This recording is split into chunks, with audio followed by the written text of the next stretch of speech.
Continuamos en la cobertura especial que está haciendo Radio UNIAC y hay que decir, los alumnos de la Escuela de Audiovisual de UNIAC que están, además pueden meter bulla, chiquillos, están aquí. Y su director, Aníbal Jofré, quien nos están acompañando este experimento tremendo que nos tiene muy contentos y agradecemos a Puerto Solar por recibirnos y por supuesto a todo el equipo del Festival de Cine de Valdivia que abrazó nuestra idea de que estuviéramos desde acá conversando con algunos de los protagonistas del festival. Y estamos con Diego Hernández, quien es director mexicano y que está acá en la competencia internacional con su nueva película, Un techo sin cielo. Diego, muy bienvenido. Hola, muchas gracias. Muy contento de estar aquí por primera vez. ¿De primera vez en Chile? Sí. Y te viniste derecho a Valdivia. Sí. ¿Y qué te...? Pues tú eres de Tijuana. De Tijuana, sí, un vuelo largo. Largo, y además estoy pensando radicalmente diferente el paisaje. Mucho, sí, allá es desértico, mucho menos verde. Hay un río que atraviesa la ciudad también, pero es otra cosa muy distinta. Bueno, ¿y qué te ha parecido hasta ahora el festival? Fantástico, yo quedé muy sorprendido de la primera función porque fue el lunes a las 3. Y yo dije, ay, pues es un día y un horario complicado, pero fue muy grato ver que la sala estaba prácticamente llena, que hubo muchas preguntas en el Q&A, entonces quedé muy contento. Bueno, además que a nosotros nos gusta mucho Valdivia porque es un festival donde se aprende mucho, ¿no? Vienen muchos estudiantes de todo Chile, es como nuestra meca cinematográfica, venimos todos los años acá a encontrarnos y aprender. La curatoría del festival es muy entretenida, además siempre están pensando en qué está pasando en el cine contemporáneo y ahí tu cine cae muy bien, ¿no? Porque es un cine que es muy contenido, de historias muy sencillas y que además la mayoría de tus películas están filmadas en tu casa. Sí, sí. Hablemos de eso, de filmar en casa. Hablemos de homemade movies. Okay, sí. ¿Qué te pasa a ti con ese espacio y con compartirlo cinematográficamente? Bueno, en particular, esta película nació precisamente de registrar partes y espacios de mi casa. Yo desde el 2021 vengo grabando partecitas de mi casa, quizá con un propósito más técnico, como para aprender a mover bien la cámara, editar mejor los colores. Pero me ocurría que cuando veía estas imágenes que grababa, porque tengo una biblioteca muy extensa de planos de mi casa, despertaban en mí un sentimiento medio difícil de descifrar viendo estas imágenes. Y yo creo que esta película fue una especie de pretexto de intentar averiguar, de intentar investigar qué es esta sensación que me genera mi casa y un poco la respuesta o el camino al que me llevó esta película fue hablar sobre mi papá, porque digamos que la casa era su proyecto de vida que quedó inconcluso, entonces es un poco esta parte documental de la que nació la película y después se fue virando un poco hacia la ficción y eso, yo hice otra película anteriormente en mi casa que se llama Agua Caliente, pero esa fue en pandemia, entonces esa fue la razón por la cual fue en mi casa, porque estábamos encerrados.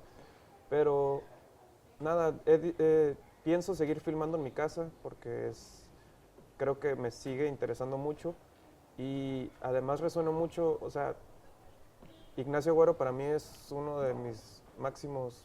¿Vas a estar hoy día en la función de su nueva película? Sí, ahí voy a estar. Él va a estar mañana acá, conversando con nosotros. Buenísimo. ¿Viste? Sí, estoy muy emocionado por conocerlo.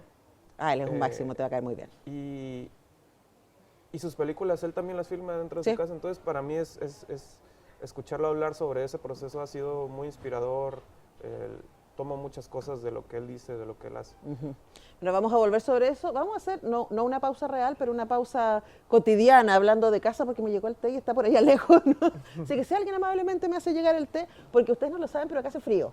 Tengo mucho frío en las manitas y el té me va a ayudar para poder seguir esta conversación con Diego Hernández, que está presentando Un techo sin cielo, que, según estuve leyendo, tiene como... Bueno, tú protagonizas además esta película, sí, ¿cierto? Y que además se une a un nivel de producción súper impresionante, muchas gracias, porque los fundadores del 21, Agua Caliente del 22, Callejones, que es más cortito, del 23, El Mirador del 24, hablemos de producir, claro, porque tú dices, claro, filmar desde la casa y vi una entrevista donde tú señalabas que eso también te permitía una lógica de producción muy accesible, ¿no? Que te permitía tener todas estas películas año tras año tras año. O sea, empezamos 5 películas en 5 años. Sí. Hablemos también de ese ejercicio, porque las películas no hablan de lo mismo, aunque tengan la mayoría de ellas el mismo entorno.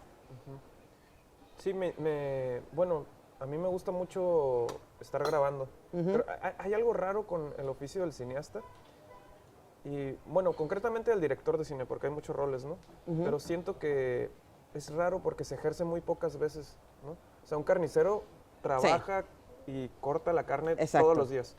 Y un director de cine está dirigiendo una vez cada 4 años, si bien le va.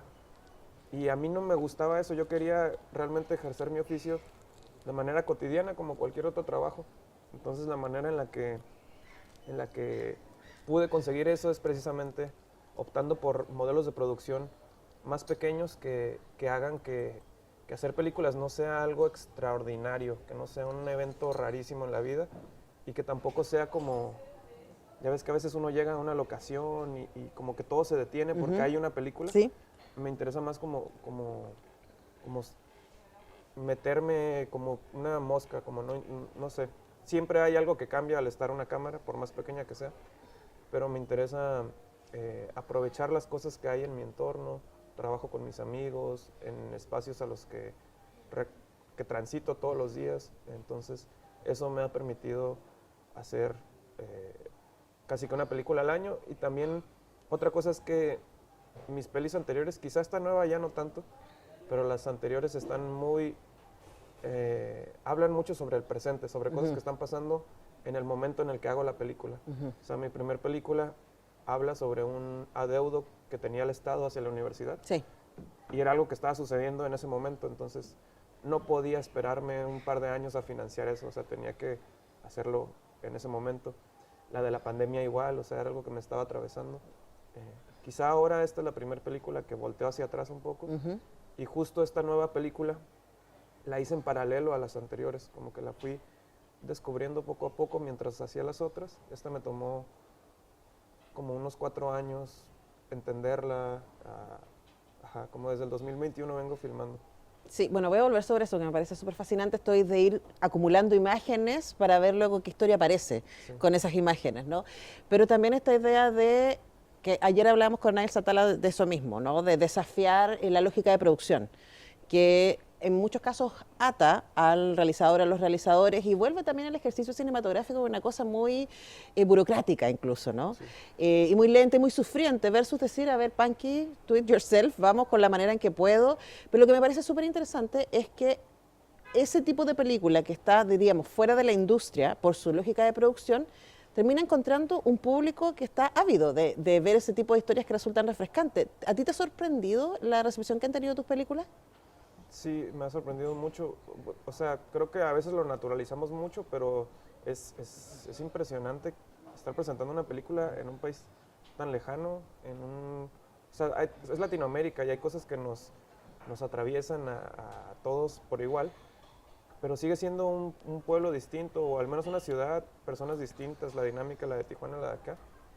Y me sorprende mucho cómo, bueno, mi mamá sale en la película también. Y te manda el psicólogo, ¿vi? Sí, con un coach. Y me sorprende mucho que personas de todos lados se identifican, o sea, con sus madres. O sea, no sé. Mi mami también es así, sería, ¿no? Sí, las mamis latinoamericanas tienden a ser. Ahora, me parece súper bonito y vi algunas imágenes de la película en donde hay mucha experimentación sobre la imagen, ¿no? Y quería preguntarte sobre ese ejercicio, sobre el que aparezcan las imágenes primero y el guión después.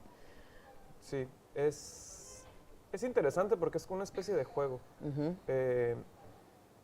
Digamos que la película no está dividida en etapas de guión y luego rodaje y luego postproducción o montaje, sino que mientras monto estoy escribiendo y mientras filmo también estoy escribiendo, y es un poco como, quizá los cimientos de la película son un poco más documentales, y a partir de estas imágenes documentales las empiezo a montar y se me ocurre una ficción, ¿no? Como que de ahí surge una ficción que entrelaza dos planos que tal vez no tenían nada que ver, pero encuentras la manera en la que se vinculen, ¿no? Es como armar un puzzle, me imagino, ¿no? Sí, justo. Ahora, también aparece, estuve leyendo ahí que, claro, aquí decías antes, ¿no? Esta es una película que va hacia atrás, porque jugamos con un recuerdo de tu padre que estaba con una casa en construcción y que era su gran sueño, y que esa casa no llega a concretarse en términos finales, ¿no? Y además el título, Un techo sin cielo, es muy bonito, porque también leía que el cielo es lo que, Sí. ¿cómo se llama? A lo que vemos desde abajo, ¿no? Sí. En una casa. Y esta idea de que esa frustración, ese cansancio, esa pelea constante de tu papá por tener esta casa, se guarda en una caja con sus recuerdos y que tú al abrirla te contagias de ese desánimo, de ese cansancio, y por eso te da narcolepsia. Sí. Hablemos también de esa idea, porque tu coprotagonista en la película tiene insomnio. Entonces hablemos del cansancio heredado, uno podría decir, en la narcolepsia, conviven con este insomnio ultraactivo de tu coprotagonista. Sí. Esto fue un ejercicio mucho de ponerme en los zapatos de mi papá, sobre todo en mi edad, porque a mi edad él ya tenía una familia, yo no tengo una familia ahorita, y fue un ejercicio pues duro, como de imaginarme en esa situación, ¿no? Como de sus condiciones laborales. En los últimos años de su vida se sobreexplotó mucho por la necesidad, ¿no? Entonces, los últimos recuerdos que tengo de él es estando cansado, ¿no? Llegando súper cansado a dormir a la casa. Y me pareció muy fuerte caer en cuenta que esa es la imagen que tengo de mi papá, ¿no? Un hombre trabajador cansado. Y a partir de ahí me vino la pregunta, quizá un poco extraña, pero como muy lúdica, de pensar a dónde se fue este cansancio, ¿no? Un hombre que murió cansado, ¿qué pasa con ese cansancio, no? Y de ahí surgió este dispositivo de ficción, ¿no? Como qué pasaría si todo este cansancio hubiera quedado contenido en una caja física y al abrirlo lo absorbo, ¿no? Entonces es como si estuviera descansando 10 años después todo lo que no descansó mi padre. Y Liz, la coprotagonista, vino como un contrapunto a eso, ¿no? Como que me pareció interesante que la película tuviera una especie de paralelo, con todo lo contrario, una chica que no puede dormir. Y todo esto me hacía pensar mucho pues, en los tiempos actuales, ¿no? En los que, no sé, es muy común que la gente tenga 2, 3 trabajos. La economía en el norte de México cada vez es más complicada. Todo está más caro, también por la gentrificación y vienen más gringos del norte al sur y todo se encarece. Entonces, cada vez está más naturalizado que trabajemos más y más. Y vivir para trabajar. Vivir para trabajar, exactamente. Sí. Ahora, insisto, tu lógica de producción como que desafía de nuevo eso, ¿no? Porque luego estás produciendo y las películas están viajando y están encontrando audiencia, etcétera, pero también me parece muy lindo esta idea de que esa lógica de producción desafía el modelo en términos económicos y también en términos productivos, pensaría, porque tú trabajas con amigos, armaste como una comunidad para hacer este grupo de películas y también tú protagonizas esta. Entonces hablemos también de ese desafío de decir, a ver, hay una manera de hacer cine, dale, pero no es la única. Sí, me interesa que sea muy lúdico el proceso, como que haya mucho espacio para perderse y para no tener muchas certezas. Como que hay ciertas películas que necesariamente necesitas certezas porque tienes poco tiempo para hacerlas, ¿no? Y no hay oportunidad de estar ahí sentado pensando, ay, ¿qué voy a hacer, no? Pero me interesa mucho lo contrario y qué tipo de películas pueden surgir cuando precisamente hay espacio para detenerse y para reflexionar y pensar en qué es lo que estás haciendo, ¿no? Como sin la presión de un rodaje en términos de tiempo, sino extender tal vez sí con mucho menos dinero, pero usando ese poco dinero para que dure mucho más tiempo el rodaje, ¿no? Ese tipo de cosas que también, por ejemplo, en este caso, el final de la película es una pequeña obrita de teatro. Sí. Y esa escena la escribió Liz, o sea, toda esa escena es de tu su coprotagonista. autoría. Sí, es de su autoría. Y ella la fue escribiendo mientras íbamos haciendo la película, ¿no? Llegó un punto en el que solo faltaba eso. Vimos juntos la película y ella escribió todo esto como basándose en todo lo que ya estaba filmado. Ahora, para cerrar, Diego, me parece hermoso, ayer hablábamos con Albertina Carri sobre el cine como un lugar para las preguntas, ¿no? Más que para las respuestas. Y quería preguntarte sobre eso, o sea, ¿Cómo mantienes esa curiosidad? ¿Cómo alimentas esa curiosidad pensando que en tu caso además la tienes contenida entre tus cuatro paredes? Entonces, ¿qué es lo que a ti te interesa de ver y hacer cine?